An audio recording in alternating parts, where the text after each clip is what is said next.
আবরার বাড়ির সবাইকে নিয়ে বের হয়েছে হাসপাতালের উদ্দেশ্যে। আবরার যত দ্রুত সম্ভব গাড়ি চালাচ্ছে। আবরার বারবার নিজের চোখের পানি হাত দিয়ে মুছে নিচ্ছে। সাদির বলা ঠিকানায় আবরার সবাইকে নিয়ে যাচ্ছে। অপরদিকে আবরারের ফুপু বাড়ি থেকে বের হয়ে গেল। সবাই চলে যাওয়ার কিছুক্ষণ পর সেও বাড়ি থেকে বেরিয়ে গেল। গাড়ি চালাতে চালাতে আবরারের ফুপু তার প্রেমিক দীপ চৌধুরীকে কল করলো। কল করার কিছুক্ষণ পরেই দীপ ফোন রিসিভ করলো। রিসিভ করেই দীপ চৌধুরী বলল, কি হয়েছে, এই সময়ে কল করলে কেন? তোমার সাথে একটু দেখা করা প্রয়োজন। আমি বাসা থেকে টাকা পয়সা গহনা সব নিয়ে চলে এসেছি, তুমিও চলে এসো তাড়াতাড়ি। দীপ চৌধুরীর চোখ টাকা আর গহনার কথা শুনে চকচক করে উঠল। নিজেকে সামলে সে বলল, এখন তুমি কোথায় আছো? তোমার ফার্ম হাউসের কাছে আমি আছি, তুমি তাড়াতাড়ি চলে এসো। আর হ্যাঁ, সাথে করে ড্রাইভার বা অন্য কাউকে নিয়ে এসো না। বুঝতেই তো পারছো, কোটি কোটি টাকার ব্যাপার, কেউ দেখলে সন্দেহ করবে। তারপর তুমি আর আমি যেখানে খুশি সেখানে চলে যাব। তাড়াতাড়ি এসে পড়ো। আবরারের ফুফু ফোনটা কেটে দিল। এদিকে দীপ চৌধুরী খুশিতে মনে হয় পাগল হয়েই যাবে। সে সাথে সাথে নিজের অফিস থেকে বের হয়ে ফার্ম হাউসের দিকে রওনা দিল। অন্যদিকে আবরারের গাড়ি হাসপাতালে এসে পৌঁছে গেছে। আবরার গাড়ি থামিয়ে হাসপাতালের ভেতর দৌড়ে গেল। সাদির কথা মতো আবরার 3 তলায় চলে গেল। আবরারের কোনো হুঁশ নেই, কিন্তু আবরার সেই কেবিনের কাছে যেয়ে দেখল কেবিনটা ফাঁকা, কেবিনে কেউ নেই। আবরার একটু দূরেই একজন নার্সকে দেখতে পেল। আবরার তার কাছে দৌড়ে গেল, তারপর বলল, এই কেবিনে রাই নামের একজন রোগী ভর্তি ছিল, উনি কোথায়? নার্স বলল, আপনি কি ওনার বাড়ির লোক? আবরার বলল, আমি ওর স্বামী। একটু দয়া করে বলুন না কোথায় আছে সে। এতক্ষণে সবাই চলে এসেছে আবরারের কাছে। নার্স নিরাশ কণ্ঠে বলল, রোগীর অবস্থা খুবই খারাপ।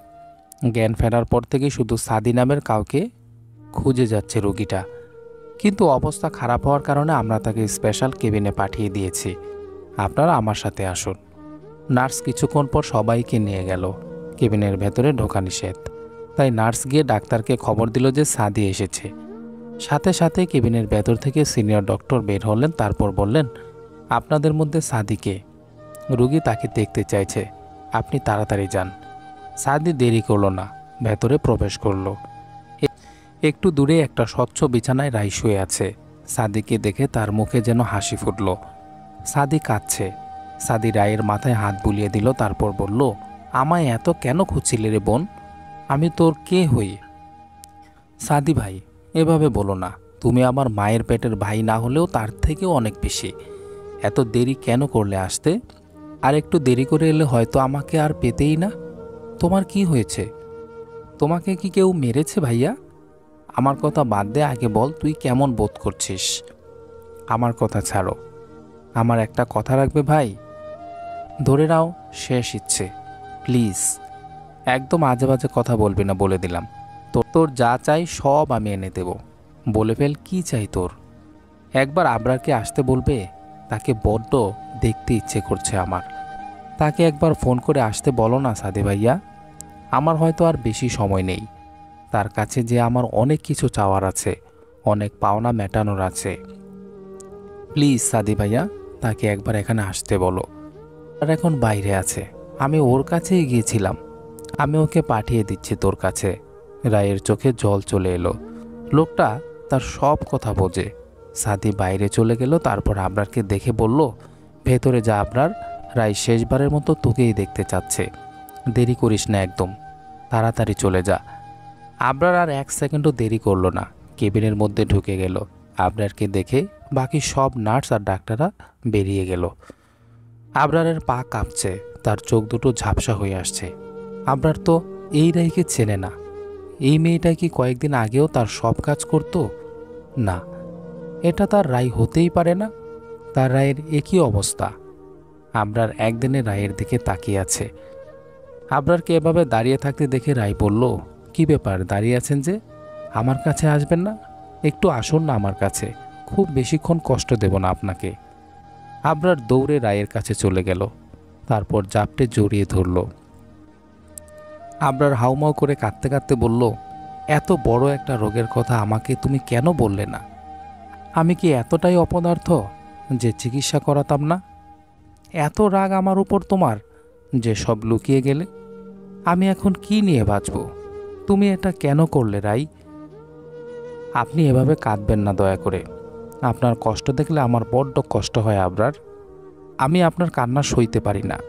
রাই কথাগুলো বলতে বলতে অক্সিজেনের মাস্কটা খুলে ফেলল। রাইকে মাস্ক খুলতে দেখে আবরার বলল, এটা কেন খুলছো তুমি? রাই এবার একটু হাসল, তারপর বলল, এমনিতেও আমার প্রাণবায়ু ফুরিয়ে এসেছে আবরার। আজরাইল আসবে, এটা আর কেউ না বুঝলেও মৃত ব্যক্তি ঠিকই বোঝে, যেমন আমি বুঝতে পারছি এখন।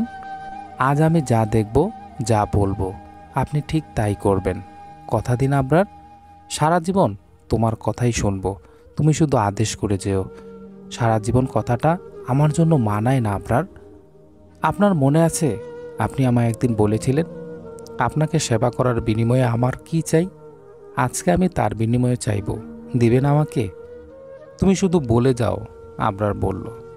রায় বলল, জানেন, আপনার সাথে এক বালিশে শুয়ে সারা রাত গল্প করার বড্ড লোভ ছিল আমার, কিন্তু তা আর হলো না। আমার পাশে একটু শুয়ে পড়ুন না। আজ আপনার বুকে একটু শুতে দিবেন আমাকে? আপনার বিছানার মতো বড় বিছানা নয় এটা, কিন্তু ভালোবেসে আগলে নিলে জায়গা রয়েও যাবে। আবরার দেরি করল না, রায়ের পাশে শুয়ে পড়ল। রায়কে নিজের বুকে জড়িয়ে ধরল আলতো করে। রায় তৃপ্তির হাসি হাসল, তারপর বলল, আমার মাথায় একটু হাত বুলিয়ে দিবেন? আবরার রায়ের মাথায় হাত বুলিয়ে দিচ্ছে। একটু পরপর আপনার কেঁপে উঠছে। হয়তো আজ আবরারও কাছে। রায় নিজের ভাঙা গলায় বলল, আমার মাথায় এখন আর আগের মতো চুল নেই। আপনার কি খুব বিরক্ত লাগছে আবরার? বিরক্ত লাগলেও আজ আপনার নিস্তার নেই। আবরার জানেন, আপনাদের বাগানের যে রক্তজবার গাছটা আছে না, ওখান থেকে আপনার বারান্দা স্পষ্ট দেখা যায়। আমার শেষ ঘরটা ওখানেই বানিয়ে দেবেন আপনি। আপনি যখন কারণে অকারণে সেখানে এসে দাঁড়াবেন, তখন আমি নয়ন ভরে আপনাকে দেখব। আপনি যখন আপনার স্ত্রীকে নিয়ে চন্দ্রবিলাস করবেন, তখন আমিও আপনাদেরকে দেখে আমার নিজের চাওয়াগুলো মিটিয়ে নেব। আবরার এবার জোরেই কেঁদে দিল, তারপর বলল, আর বলো না প্লিজ, আমি আর পারছি না। আজ আমায় বলতে দিন আবরার, আমি যে আর সময় পাবো না। জানেন, আমার ছোটবেলা থেকে খুব শখ ছিল লাল বেনারসি পরে, গয়না পরে, লাল টুকটুকে বউ সেজে শ্বশুর বাড়ি যাব, কিন্তু তা আর হলো না। কিভাবে সবাই ধরে বেঁধে বিয়ে দিয়ে দিল আমাকে। তবে এবার সাদা শাড়ি পরে যাব। আপনার বাড়িতে হয়তো পালকিতে চড়ে যাওয়া হলো না, কিন্তু খাটিয়াতে করে যেতে পারবো তো এবার। আপনার আর আমার বিয়েতে কাজে এলো না। সবাই আমার কবুল বলার জন্য আর অপেক্ষা করলো না, কিন্তু জানা যায় ঠিকই আসবে। কাতারে কাতারে লোক দাঁড়াবে। আমাকে একটা চুমু দেবেন আবরার? একটা চুমু, একটা প্রথম আর শেষ চুমু দেবেন আমাকে? দয়া করে এই চাওয়াটা থেকে আমাকে বঞ্চিত করবেন না। আবরার রায়ের মুখটা দুই হাতে আগলে নিল। এই মুখটা তার ভালোবাসার মানুষের। কই, আগে তো এভাবে দেখা হয়নি, আগে তো এত কাছে আসাও হয়নি। সবই অসম্পূর্ণ রয়ে গেল। আবরার রায়ের কপালে চুমু দিতে গিয়ে আবারও কেঁদে দিল। আপনি কাঁদছেন কেন আবরার? আর আমার কত ভালো লাগছে আপনি জানেন? প্রেমিকের প্রথম চুমু অমৃতের মতো কাজ করে, যা প্রেমিকাদের বাঁচতে শেখায় হাজার বছর। অপর দিক থেকে আবরারের ফুপু হাতে ধারালো অস্ত্র নিয়ে দাঁড়িয়ে আছে। তার চোখে পানি। একটু একটু করে এগিয়ে যাচ্ছে দ্বীপের কাছে। একটু দূরেই দীপ চৌধুরী মৃত্যু যন্ত্রণায় কাতরাচ্ছে। দীপ চৌধুরী যন্ত্রণায় কাতরাচ্ছেন। একটু দূরে আবরারের ফুপু রুহানা খান ধারালো ছুরি নিয়ে দাঁড়িয়ে আছে। ছুরিটা রক্তে রঞ্জিত হয়ে আছে। ছুরিটা থেকে টপ টপ করে রক্ত পড়ছে। রুহানা খান এগিয়ে আসছে দীপ চৌধুরীর দিকে। দীপের দিকে তাকিয়ে রুহানা খান বলল, কি ভেবেছিলে তুমি আমাকে ঠকাবে? আর আমি জানার পর কিছুই বলবো না? আমি সবার মতো অত ভালো নই দীপ। দীপ চৌধুরী দুই হাত জোর করে নিজের প্রাণটা ভিক্ষা চাইল। কিছুক্ষণ আগে দীপ চৌধুরী তার ফার্ম হাউসে আসে। গেটের বাইরে রুহানা খান দাঁড়ানো ছিল। দীপ চৌধুরী গাড়ি থেকে নেমে গেট খুলল, তারপর রুহানা খানকে নিয়ে ভেতরে ঢুকে পড়ে। দীপ চৌধুরীর কথা বলতে বলতে গাড়ির ভেতরে ঢুকে গেল। ভেতরে ঢুকতে নিজের পিঠে তীব্র ব্যথা অনুভব করেন তিনি। রুহানা খান দীপকে কিছু করার সুযোগ না দিয়ে পরপর কয়েকবার ছুরি দিয়ে আঘাত করল। আমাকে কেন মারতে চাইছো রুহানা? আমি কি করেছি? কেন এমন করছো? দীপ চৌধুরী বলল। রুহানা খান দীপ চৌধুরীর গলা চেপে ধরে বলল, তুই জানিস না কি করেছিস? তুই দিনের পর দিন আমাকে ব্যবহার করেছিস, আমাকে ঠকিয়েছিস, আমার জীবনটা শেষ করে দিয়েছিস। দিনের পর দিন মিথ্যাচার করেছিস তুই আমার সাথে। তোর জন্য আজ 4টা জীবন আমি শেষ করে দিয়েছি। তুই একটা নরখাদক। তোর মতো জানোয়ারদের বাঁচার অধিকার নেই। রুহানা খান কথাগুলো বলে দীপ চৌধুরীর বুকে একের পর এক ছুরি দিয়ে আঘাত করতে লাগলো। রুহানা খানের কোনো হুঁশ নেই। সে তো একটা বিশ্বাসঘাতককে শাস্তি দিতে ব্যস্ত। একটা সময় রুহানা খান দেখল দীপ চৌধুরী আর নড়াচড়া করছে না, তার চোখ দুটো স্থির হয়ে আছে। রুহানা খান হাতের ছুরিটা ফেলে দিল। তারপর একটা বিকট চিৎকার করে উঠল। চিৎকার করে কাঁদতে কাঁদতে বলল, কেন এমন করলে আমার সাথে দীপ? আমি কি এমন করেছিলাম? ভালোবেসে এমন শাস্তি কেন পেতে হবে আমাকে, বলতে পারো? তোমার এত টাকার লোভ, আমাকে বলতে পারতে টাকার কথা, কিন্তু তুমি সব শেষ করে দিয়েছ। আমি তো খারাপ ছিলাম না, তুমি আমায় খারাপ বানিয়েছ। আমি তো খুনি ছিলাম না, তুমি আমায় খুনি বানিয়েছ। রুহানা খান তার ভালোবাসার মানুষটাকে বুকে ধরে চিৎকার করে কাঁদতে লাগলেন। তোমায় মুক্তি দিয়ে দিলাম এই পাপের দুনিয়া থেকে দীপ, ভালো থেকে ওপারে। অপরদিকে রাই আবরারের বুকে শুয়ে আছে। দুজনেই কাঁদছে। আবরারের কান্নায় শব্দ হলেও রাই নিঃশব্দে কাঁদছে। রাই কাঁদতে কাঁদতে বলল, আবরার, এটা কিন্তু আমাদের প্রথম আর শেষ আলিঙ্গন। এরপর আর এই পারে আলিঙ্গন হবে না। আবরার নিজের হাতের বাঁধনটা শক্ত করে নিল। তারপর বলল, আমি তোমার কিচ্ছুটি হতে দেব না। তুমি কেন আমায় বললে না রাই?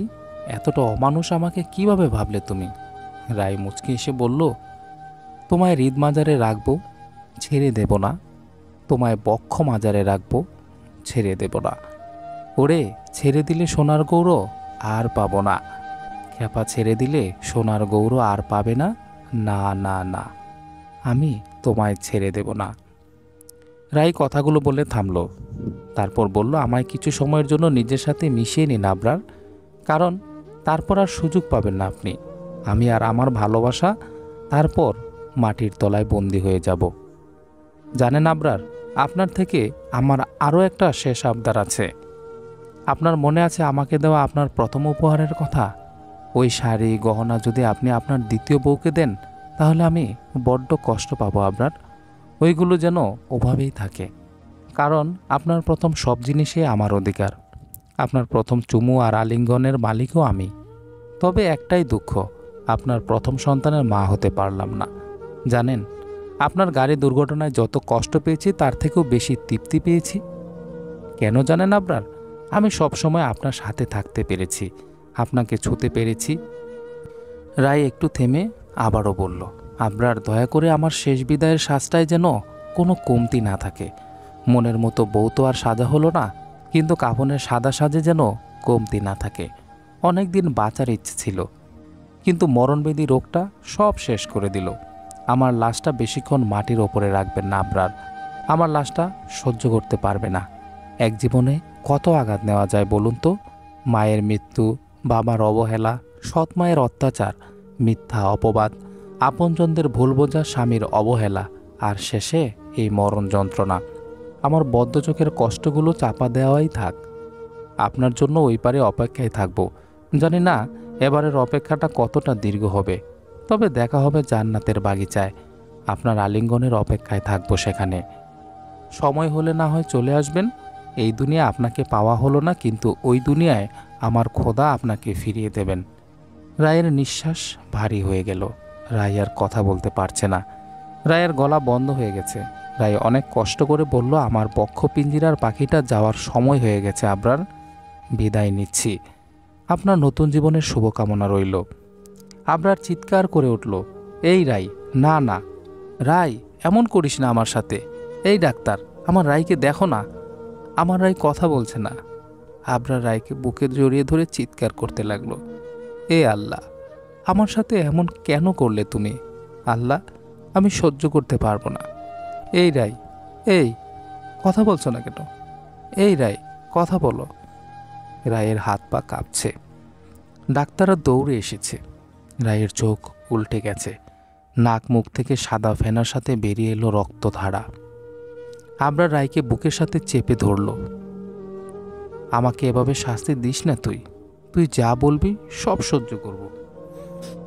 তুই যা বলবি সব করব আমি। মা, বাবা, আমার রাইকে বাঁচাও তোমরা। ও আল্লাহ, আমি এখন কি করব? কাকে নিয়ে বাঁচব? রায়ের কাঁপতে থাকা শরীরটা হঠাৎ থেমে গেল। নিথর হয়ে আবরারের কোলে পড়ে রইল। মনিটরের ওঠানামা করা সবুজ দাগটা সমান হয়ে গেছে।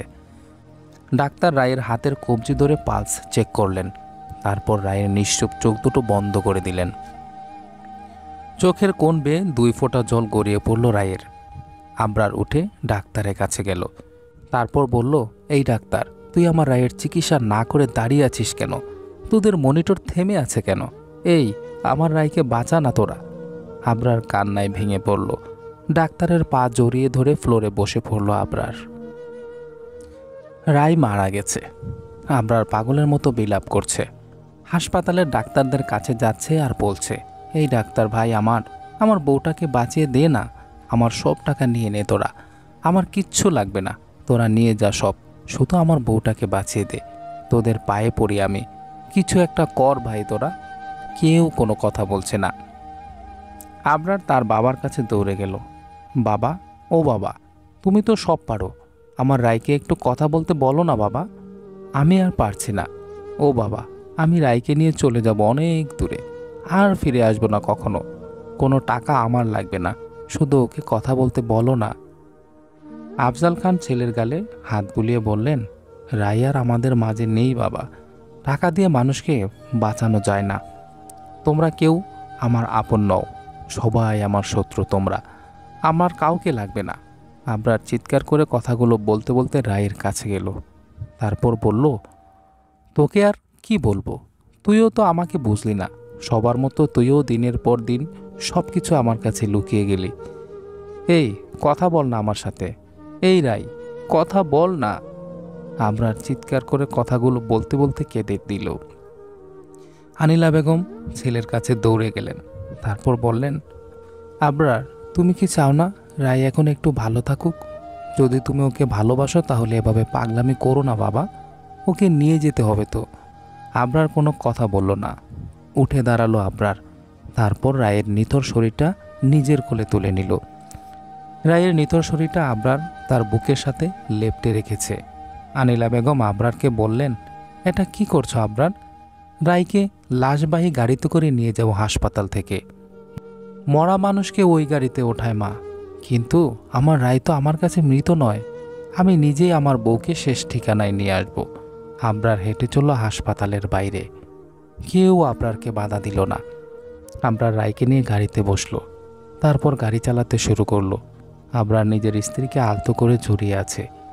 রায় চুপ করে শুয়ে আছে, কোনো সাড়া শব্দ নেই। অন্যদিকে আফজাল খানের মোবাইলে পুলিশের নাম্বার থেকে একটা কল আসে। অপর পাশের কথা শুনেই তার মাথায় আকাশ ভেঙে পড়ে। আফজাল খান কাউকে কিছু না বলে পুলিশ স্টেশনের দিকে গাড়ি নিয়ে বেরিয়ে যায়। আবরারের গাড়ি বাড়িতে এসে গেছে। আবরারের পেছনের গাড়িতে সবাই এসেছে। সবাই কাঁদছে।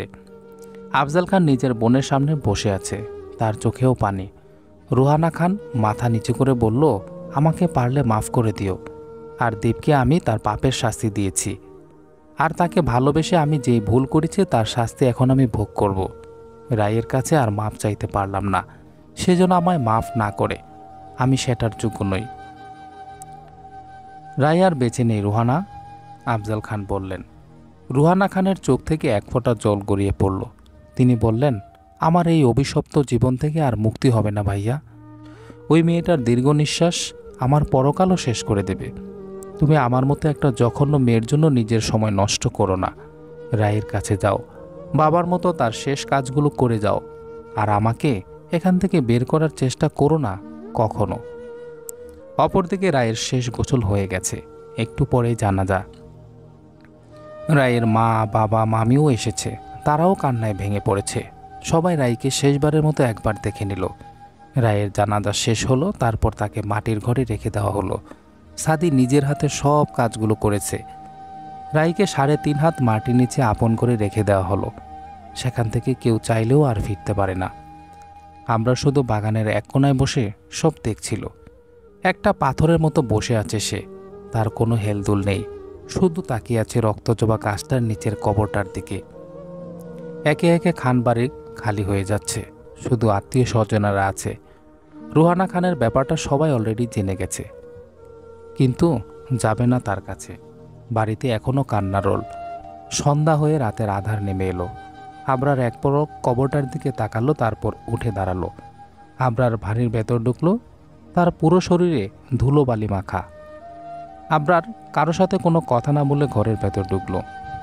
আবরার কবাট খুললো। সেটার ভেতর থেকে রায়কে দেওয়া তার প্রথম শাড়ি আর চুড়িগুলো নিল হাতে। অতঃপর রায়ের তাকে দেওয়া পাঞ্জাবিটা বের করে নিল। তারপর আবারও নিচে নেমে গেল। মিশকা আবরারের কাছে যেয়ে কাঁদতে কাঁদতে বলল, কোথায় যাচ্ছ ভাইয়া? আবরার কথা বলল না। মিশকা আবারও বলল, ভাইয়া তুমি কথা বলছো না কেন? আবরার মিশকারকে ঝাড়া মেরে সরিয়ে দিল। তারপর বলল, আমি তোকে কেন বলবো কোথায় যাচ্ছি? আমার বউ বাইরে ঘুমিয়ে আছে, সে একা থাকতে ভয় পায়, জানিস না?